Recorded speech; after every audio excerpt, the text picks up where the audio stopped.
하나님 말씀, 오늘은 사무엘 하 19장에 있는 말씀 함께 보시겠습니다. 사무엘 하 19장 1절에서 43절에 있는 말씀, 오늘도 드라마 성경으로 우리 함께 읽어가도록 하겠습니다.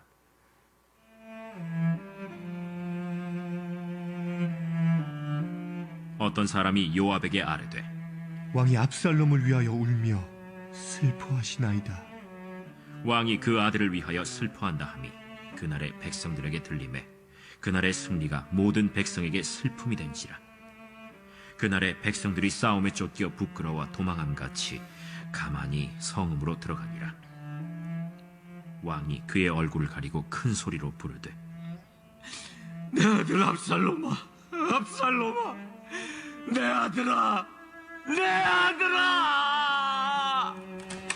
요압이 집에 들어가서 왕께 말씀드리되 왕께서 오늘 왕의 생명과 왕의 자녀의 생명과 처첩과 비빈들의 생명을 구원한 모든 부하들의 얼굴을 부끄럽게 하시니 이는 왕께서 미워하는 자는 사랑하시며 사랑하는 자는 미워하시고 오늘 지휘관들과 부하들을 멸시하심을 나타내심이라.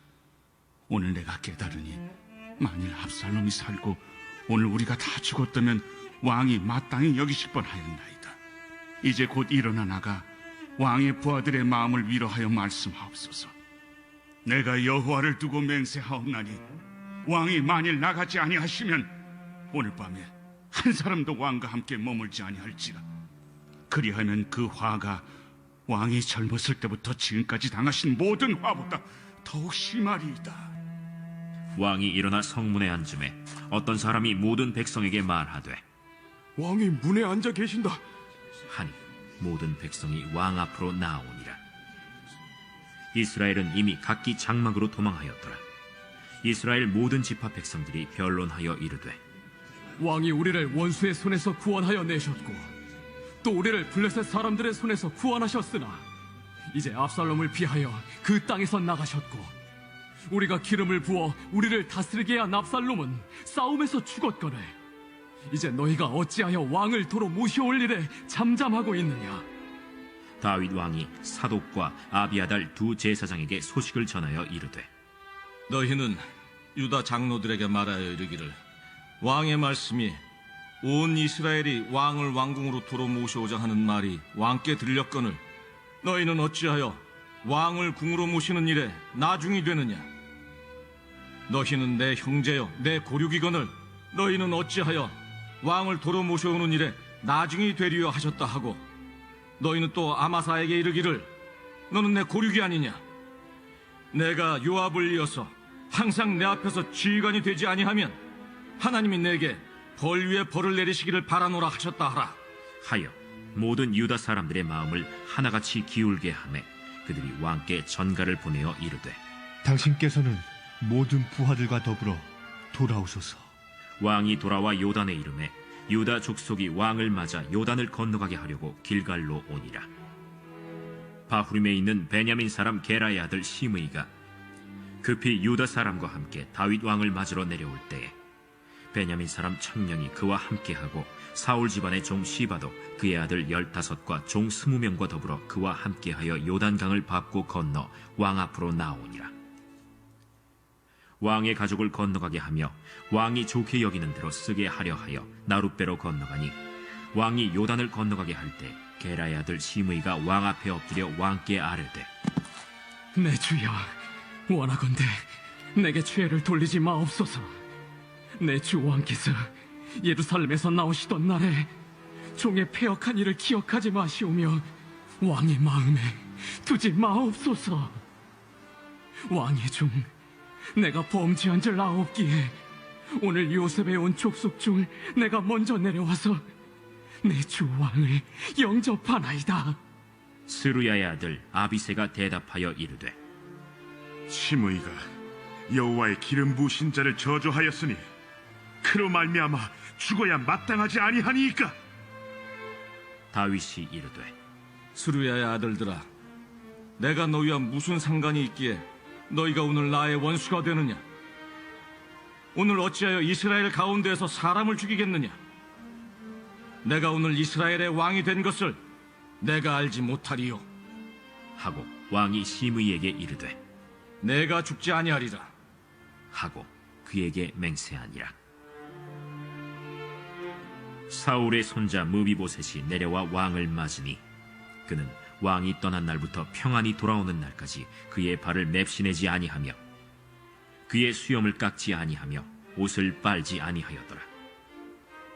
예루살렘에서 와서 왕을 맞을 때 왕이 그에게 물어 이르되 무미보셋이여, 내가 어찌하여 나와 함께 가지 아니하였더냐?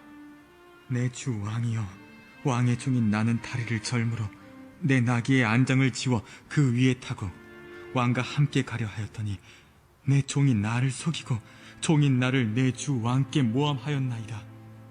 내 주 왕께서는 하나님의 사자와 같으시니 왕의 처분대로 하옵소서. 내 아버지의 온 집이 내 주 왕 앞에서는 다만 죽을 사람이 되지 아니하였나이까.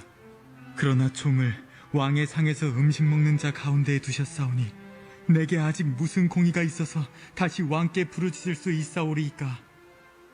내가 어찌하여 또 내 일을 말하느냐? 내가 이르노니 너는 시바와 밭을 나누라. 무비보셋이 왕께 아뢰되 내 주 왕께서 평안히 왕궁에 돌아오시게 되었으니 그로 그 전부를 차지하게 하옵소서. 길르앗 사람 바르실레가 왕이 요단을 건너가게 하려고 로글림에서 내려와 함께 요단에 이르니 바르실레는 매우 늙어 나이가 80세라. 그는 큰 부자이므로 왕이 마하나임에 머물 때에 그가 왕을 공궤하였더라. 왕이 바르실레에게 이르되 너는 나와 함께 건너가자. 예루살렘에서 내가 너를 공개하리라. 내 생명의 날이 얼마나 있어 없기에 어찌 왕과 함께 예루살렘으로 올라가리이까. 내 나이가 이제 80세라 어떻게 좋고 흉한 것을 분간할 수 있사오며 음식의 맛을 알 수 있사오리이까. 이 종이 어떻게 다시 노래하는 남자나 여인의 소리를 알아들을 수 있사오리이까. 어찌하여 종이 내 주 왕께 아직도 누를 끼치리이까.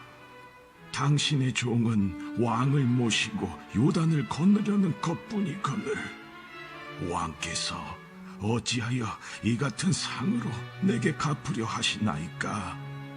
청하건대 당신의 종을 돌려보내옵소서. 내가 내 고향 부모의 묘 곁에서 죽으려 하나이다. 그러나 왕의 종 기맘이 여기 있사오니 청하건대 그가 내 주 왕과 함께 건너가게 하시옵고 왕의 처분대로 그에게 베푸소서. 김함이 나와 함께 건너가리니 나는 내가 좋아하는 대로 그에게 베풀겠고 또 내가 내게 구하는 것은 다 너를 위하여 시행하리다. 백성이 다 요단을 건너매 왕도 건너가서 왕이 바르실레에게 입을 맞추고 그에게 복을 비니 그가 자기 곳으로 돌아가니라. 왕이 길갈로 건너오고 김함도 함께 건너오니 온 유다 백성과 이스라엘 백성의 절반이나 왕과 함께 건너니라.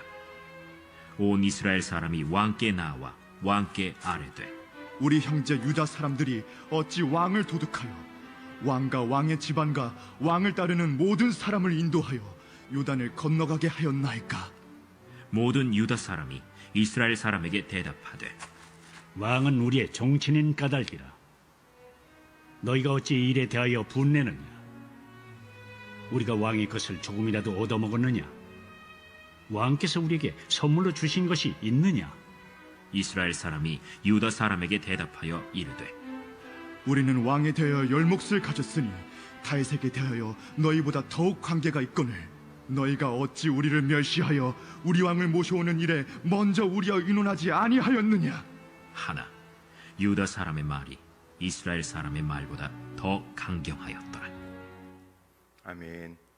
오늘도 기도하며 믿음으로 한 날을 살아가는 우리 사랑하는 성도님들의 삶 속에 하나님의 베풀어 주시는 은혜와 세우시는 역사가 가득하시기를 주의 이름으로 축복합니다. 오늘 말씀의 제목은 27절 37절에 있는 왕의 처분대로 무비보셋과 바르실레의 고백 속에 나와 있는 말씀이죠. 왕의 처분대로라고 하는 제목으로 하나님의 말씀을 좀 나누려고 합니다. 이 오늘 사무엘하 19장 말씀을 보면 다윗에게서 배울 수 있는 관계가 있습니다. 관계성. 관계라고 하는 게 참 중요합니다. 사람이 살아가면서 혼자 살아가는 세상이 아니기 때문에 관계를 잘 맺고 사는 게 중요하죠. 다윗의 기도 속의 시편에 보면 나와 관계된 것을 완전하게 하옵소서라고 하는 기도가 있어요. 우리가 사실 생각해 보면요, 뭐 혼자 외톨이로 산다 그러지만 남의 도움 없이 사는 사람은 아무도 없어요. 우리가 옷을 입고 있죠. 이 옷도 누가 지어준 사람이 있어요. 음식 누가 만들어준 사람이 있어요. 우리가 예전에, 요즘에 뭐 밥도 많이 잘 안 먹는 시대지만 밥을 먹으면서도 쌀 밑자가 위에 88, 농부의 손 88번 거친 다음에 쌀이 된다. 그래서 밥 한 톨도 요즘에는 먹다가도 뭐 한 숟가락 덜어내고 먹고 뭐 그러지만 옛날에는 어르신들이 쌀이 귀할 때 이럴 때에는 정말 밥 한 톨이라도 남기면 야단 맞고 그랬던 기억이 나죠. 음식도 마찬가지고요. 배움, 오늘날까지 우리가 이렇게 지식을 갖게 된 것도 지나오면서 많은 선생님들의 가르침이 있었기 때문에 우리가 있고요. 지금 사업하시는 분들도 장사도 뭐 사업도 이익도 혼자 내는 것이 아니라 이 거래가 있어야 가능한 거고, 교회도 마찬가지입니다. 교회도 요즘에 코로나 때문에 많이 힘든 시간들 보냈어요. 정말 마음속에 남는 것들이 있죠. 아무도 없는, 성도님들도 없는, 아무리 온라인이 발달하고 미디어 매체를 통해서 말씀이 전달되어진다고 하더라도 그런 게 있더라고요. 아무도 없는데, 성도들이 없는데 말씀 전하는 거하고는 다르더라고요. 이 관계성이에요. 서로 오고 가는 교감들이 다 있어야 살아요. 가정 안에서도 마찬가지죠. 자식은 가정의 화초라고도 이야기를 합니다. 그래서 결혼하고 아이가 없으면 자녀를 놓고도 기도하는 가정들도 있는 거죠.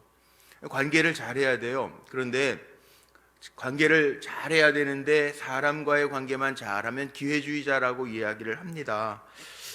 어려울 때 그 사람이 보인다라고 하는 말이 있어요. 어려울 때 그 사람이 보인다. 함께 고난을 겪어봐야 그 사람의 됨됨이도 알 수 있다라고 하는 말이 있어요.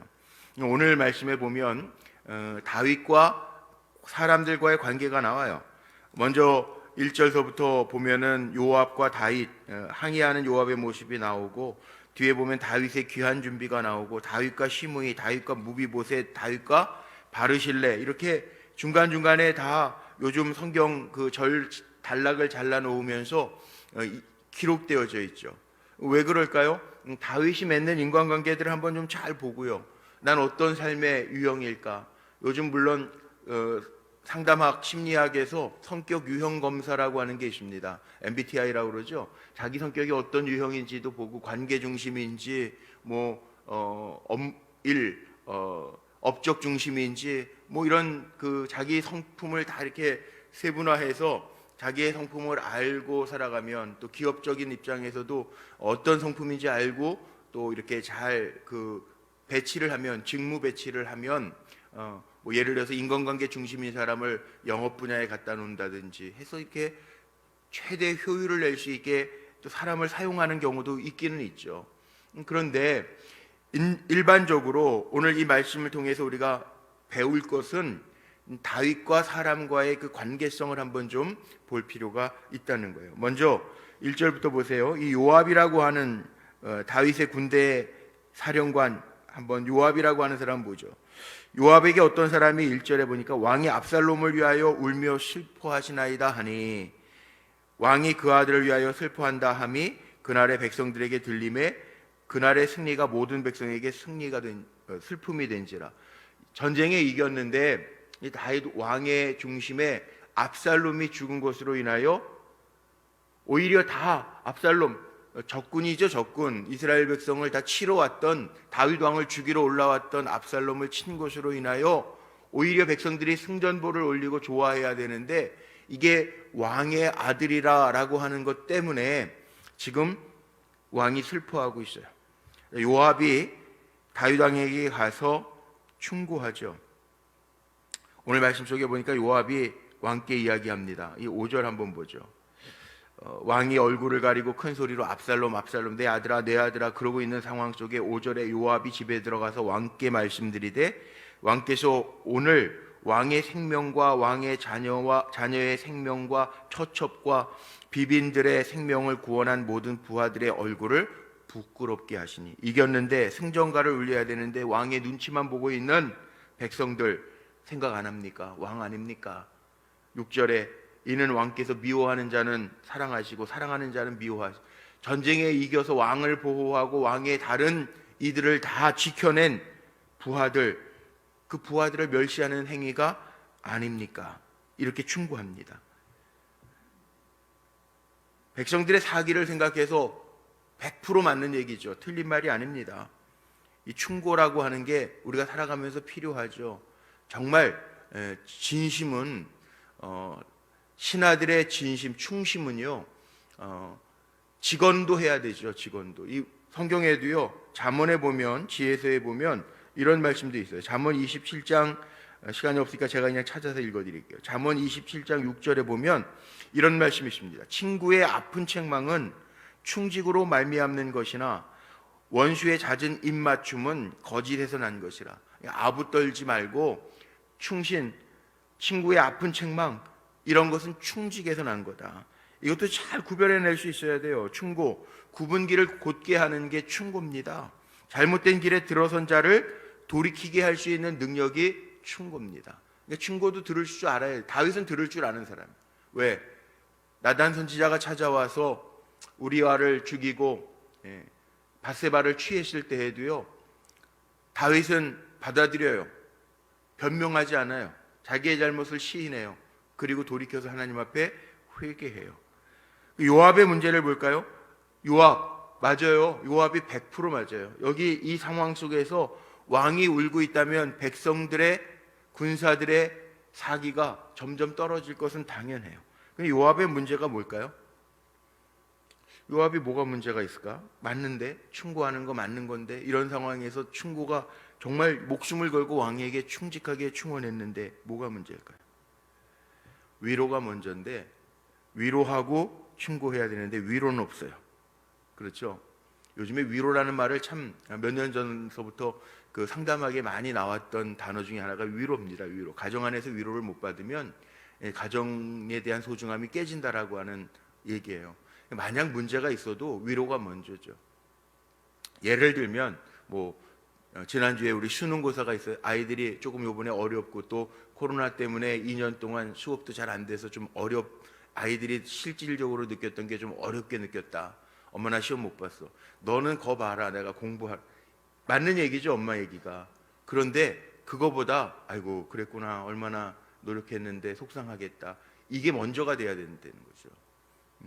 바른 말도 충고도 위로가 빠져요. 여기 위로가 빠져 있어요. 지나치리만큼 비판. 왜? 요압은요 성품적으로 실리가 강한 사람이에요. 기회적이라고요. 다윗의 문제는 자신의 슬픔에만 취해 있는 게 큰 잘못이고 요압은요 다윗의 그 마음, 그 슬픔에 빠져 있는 다윗의 마음을 한 번쯤은 어루만져주고 충고가 돼야 되는데 그게 안 됐다니. 여기서 우리가 인간관계를 배울 수 있어요. 두 번째는요 다윗의 귀한 준비가 되어지는 말씀이 8절 하반절서부터 나옵니다.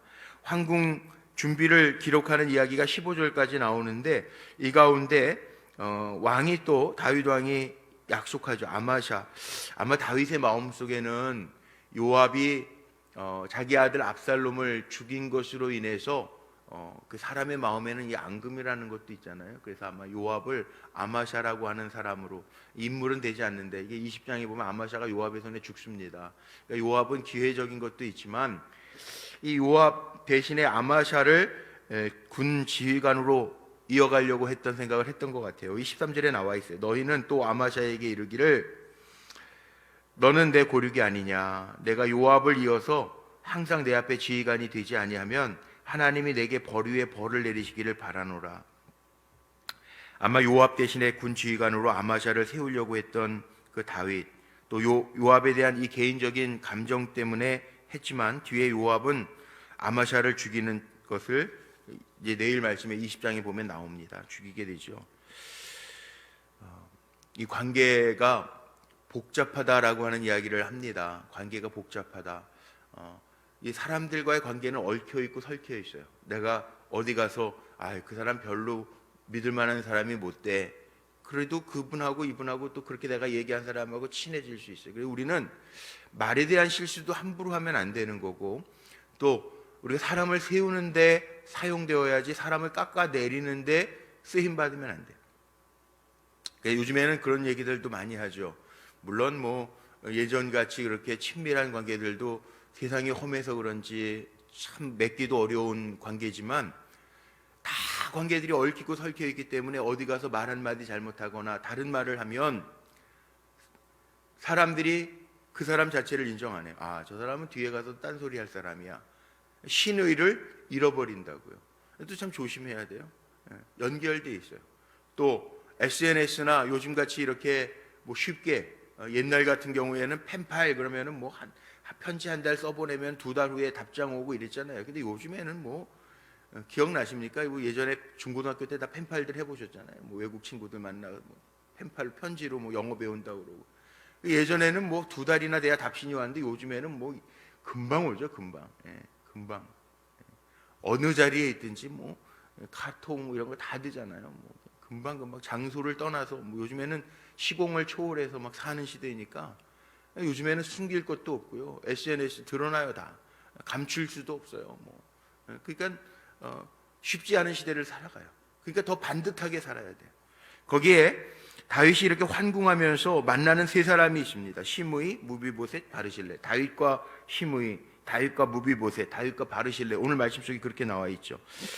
한번 보죠. 다윗과 시므이, 시바. 여기에 보니까 이 다윗과 시므이, 시바 이 사람들은 사무엘 하 16장에 이미 나왔어요. 다윗이 쫓겨갈 때 다윗에게 저주했던 사람들이에요. 16절에 시므이가 나오고 17절에 베냐민 사람 1000명이 그와 함께하고 사울 집안의 종 시바, 무비보셋을 모함했던 시바, 이 사람들이요 왕이 환궁하여 돌아올 때 왕께 나와가지고요 19절에 보세요. 왕께 아뢰되 내 주여 원하건대 내게 죄를 돌리지 마옵소서. 내 주 왕께서 예루살렘에서 나오시던 날에 종의 패역한 일을 기억하지 마시오며 왕의 마음에도 두지 마시옵소서. 어려울 때는 핍박하고 저주하고 모함했던 이 사람들이 다윗이 환경이 좋아지자 다시 좋아 보이려고 애쓰는, 좋게 잘 보이려고 애쓰는 아주 기회주의적인, 목적 지향적인 모습을 보여주고 있죠.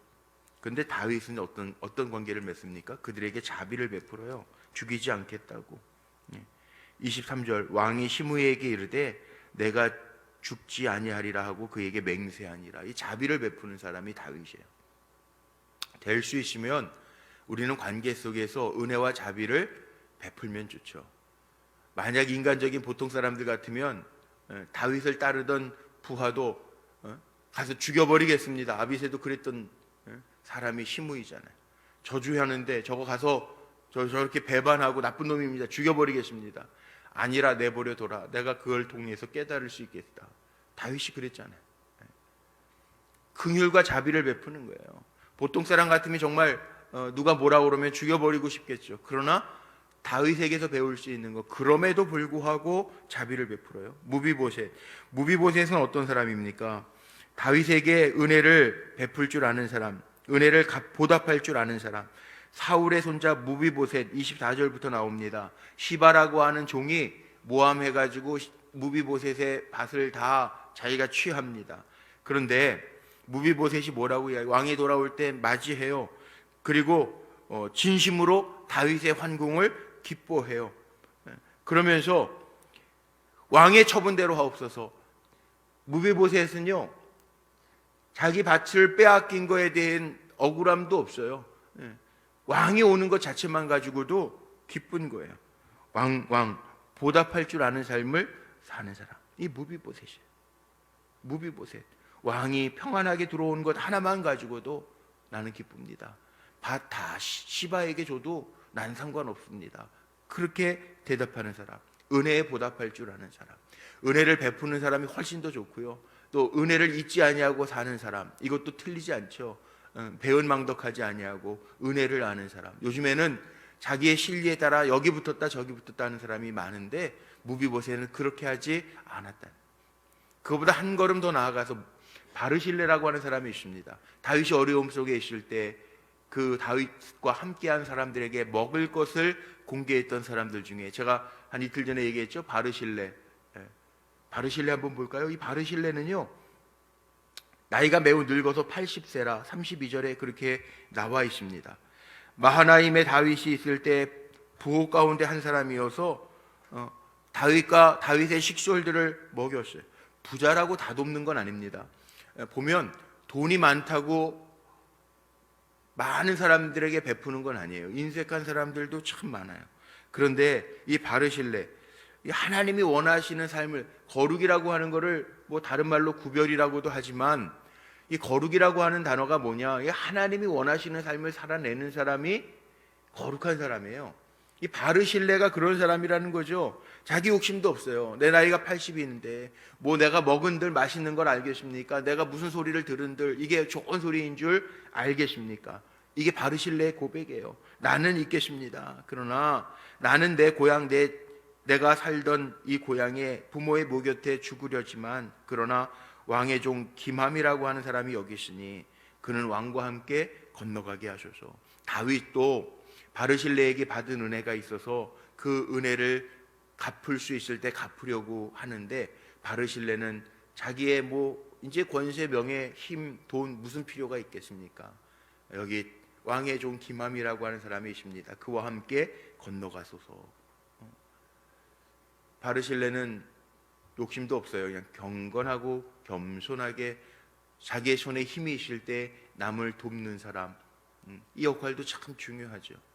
손을 펼 수 있는 사람, 죽을 때 가져갈 수 있는 거 아무것도 없어요.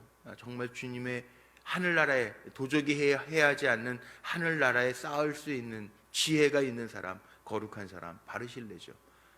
이런 관계도 봐야 돼요. 마지막에는 남북 유다와 이스라엘의 전쟁에 대해서 이야기해요. 내일 말씀에 보면 시바의 반란에 대해서, 이 북이스라엘 10지파와 시바의 반란에 대해서 나오는데, 다윗은 유다 지파니까. 그런데 여기 마지막 40절 이하부터 보면 이스라엘과 유다의 갈등이 나오죠. 서로의 그 주도권 다툼이 있어요. 사람이라고 하는 게 참 이상해요. 이게 사람은 살아가면서 주도권, 힘을 쥐어야 안심이 되는 습성이 있어서 그런 것 같아요.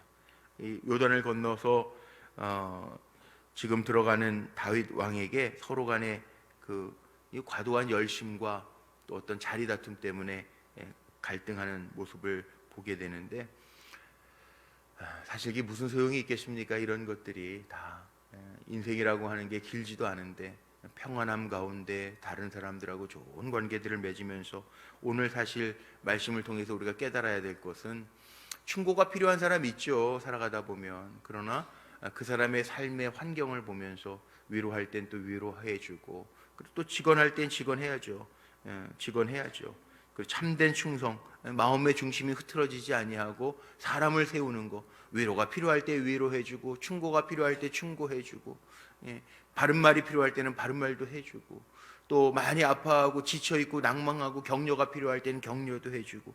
그러니까 하나님 지혜를 내게 담으셔서 지혜롭게 말하면서 사는 거, 또 말에 실수함이 없는 거. 다윗이 그런 기도도 하죠. 주여 내 입에 파수꾼을 세우셔서. 파수꾼, 입에 실수함이 없게, 입에 범죄함이 없고 실수함이 없으면 이 거룩한 사람이 그러잖아요. 그렇게 하옵소서. 또 은혜를 갚는 거, 은혜를 베풀면 더 좋겠지만 은혜를 입고 베풀고 또 은혜를 입고 사는 게 사람과의 관계인데, 그럼 그 은혜를 입었으면 갚을 줄도 알고 배은망덕하지 말아야 돼. 이게 사람이라는 거예요. 그리고 그 관계 회복은 우리가 공평해야 되고 공의로워야 되고요. 또 하나님이 원하시는 거룩한 삶을 살아가면서 자기의 자리도 늘 염두에 두어야 된다는 거. 오늘 이 19장 긴 43절까지의 말씀을 통해서 우리가 배울 수 있는 지혜예요. 오늘도 한 날 살면서 우리가 관계를 떠나서 살 수 없잖아요. 관계를 잘 맺고 나로 인하여 사람들에게 기쁨이 되고, 이게 선한 영향력이거든요. 선한 영향력을 끼치면서 사는 저와 여러분 모두가 되시기를 주님의 이름으로 축복합니다. 기도하시겠습니다. 오늘도 한 날 허락하시고 믿음으로 달려가게 하시니 감사합니다. 추운 날씨 가운데에도 우리 사랑하는 성도들 영육간에 강건하게 하시고, 예배할 때마다 하나님 주시는 말씀과 또 하나님의 깨닫게 하시는 영적인 음성을 들으며 날마다 새로운 피조물로 세워져가는 믿음의 백성들이 되게 하옵소서. 오늘도 드려진 귀한 예물들이 있습니다. 내일을 준비하는 지혜를 주옵소서. 기도합니다. 사랑하는 아들의 이름을 적어 예배가 회복되어지기를 소원하며 예물로 올려드립니다. 하나님께서 주시는 지혜로 모든 말과 출입이 지혜 있는 자로 살게 하여 주옵소서. 아들의 이름을 적어 소원의 예물 올려드립니다. 주님의 뜻 안에서 빚어주시되 온전한 하나님의 사람으로 세워 주시옵소서. 우리 모두가 연약합니다. 말에 범죄함도 없어야 되겠고 우리의 행동으로도 많은 사람들에게 그리스도의 마음이 드러나고 주님의 형상이 보여져야 되겠는데 우리를 거룩하게 사용하시되 하나님의 영광의 도구로만 우리를 세워 주시옵소서. 연약한 이들, 기도하며 믿음으로 주님을 바라고 있는 이들, 고침을 받기 원하여 주님 앞에 내어놓고 주님 앞에 결단하고 작정하여 기도하고 있는 이들, 그들 헤아려 주시고 주의 역사와 능력과 치유의 광선으로 채워 주시옵소서. 오늘 한 날도 우리와 관계된 것들을 완전케 하실 줄로 믿고 우리 구주 예수 그리스도의 이름으로 감사하며 축복하며 기도하옵나이다. 아멘.